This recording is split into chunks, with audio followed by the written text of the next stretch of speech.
Hi there friends, it's Carly back here for day 61 of One a Day, and I listed 5 items today, so I'm very productive and I feel really good about it. Actually, I'm checking off that last one I got listed, but I wanted to share these. So I picked these up quite some time ago.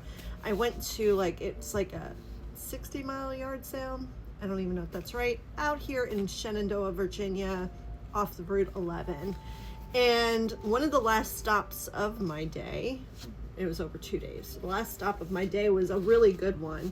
And it was a guy who was just selling stuff off the back of his truck. And most of the stuff was in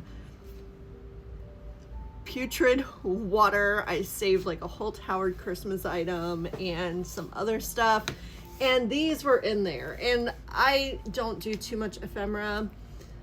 I'm not a big fan of doing ephemera. I appreciate it, but I'm just not a fan of listing it. So these have been sitting for a while. So I got something off the money pile today. And these are really interesting. When I found them, I was like, oh, these are very sweet. So they're actually scrapbooks that children used in school. And I really never dug into it very much. So I thought it was one child who had the scrapbooks, but it's actually a brother and sister. And both of their certificates for state of West Virginia public schools dated 1939, that they both completed 6th grade. So I've been digging around and stuff, and unfortunately the sister appears to have passed away in 1944, and her brother passed away in 2017.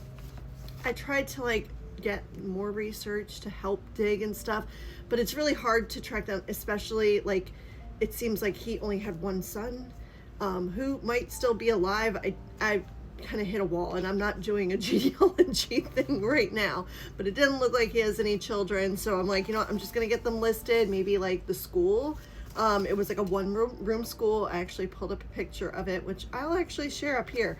It's the school's name was Laurel Run. So it was this one-room school, obviously not in operation anymore. It hasn't been in operation, I think, since the 1960s. So it was a fun research for me, but hit some walls. The other interesting, I can go down some rabbit holes with things. So let me get to this part. So what's really neat about this, so they're like their history lessons that they learned, and there's presidential stamps, and they wrote stuff. Let me see if I can find one of the things that really intrigued me is they had to draw up maps of the United States. So it's just kind of fun, especially because we weren't even a complete 50-state country yet when these were made. So it doesn't appear, oh, here, well, this is just a small one, but there is a larger one in the other book, but just such neat. And I think this is little Mavis.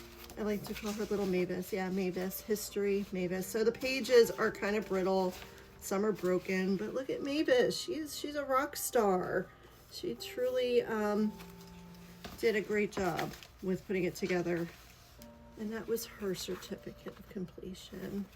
So just loved going through it. The other thing that was tucked away, and I also went down the rabbit hole in, has nothing to do with either of them. Maybe a friend, I'm not sure.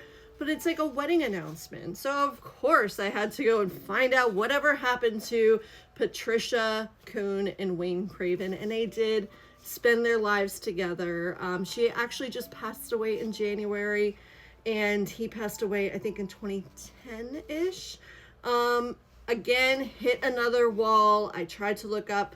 The son is still alive, no children, so if I could find a way to contact on Facebook or something, I would have totally hey, I have your parents' wedding announcement here, but who knows, I just don't feel like getting into that. So I'm going to keep them. They've been together for the past almost 90 years.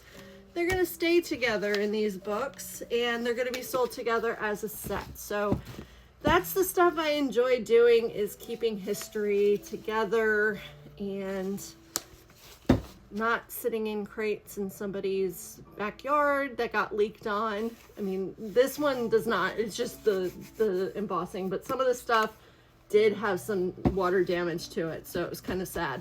But I saved these two from out in the Shenandoah Mountains. So really fun history piece. So I'd love to see what you guys are listing today. If you have anything fun. The other thing that I listed today was the bunnies. So bunny 1 and Bunny 2. This one's actually in pretty poor shape. It had some cracks and repairs done to it. So I'm sorry for the long show and tell. I'm kind of excited about what I listed today, but I'm really excited about this one. All right, everybody. I hope everybody has a great day and get your listings done. One a day. It's March 2nd. Let's do it. Talk to you guys soon. Bye.